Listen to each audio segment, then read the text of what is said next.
కష్టంలోంచి మన బుద్ధితో మనం పైకి రాలేం. అట్లా ఇరుక్కుపోయాం. ఇరుక్కుపోయినప్పుడు ఆపద మొక్కులవాడా అని పిలుస్తాం. వైద్యశాలలలో గుర్తొచ్చేవాణ్ణి నేనొక్కడే, కష్టం వచ్చినప్పుడు గుర్తొచ్చేవాణ్ణి నేనే, ప్రమాదాలు జరిగితే గుర్తొచ్చేవాణ్ణి నేనే.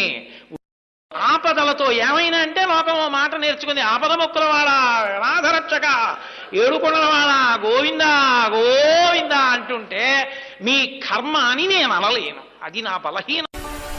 అది పాపము వలన దుఃఖం వస్తోందని వాడు తెలుసుకోవాలి.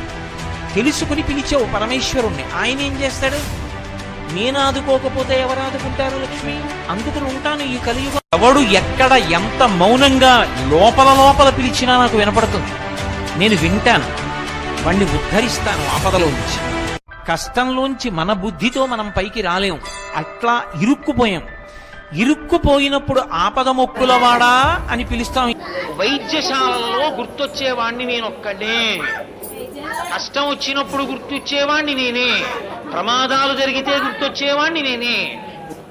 ఆపదలతో ఏమైనా అంటే లోకం మాట నేర్చుకుంది, ఆపద మొక్కులవాడా, రాధరక్షక,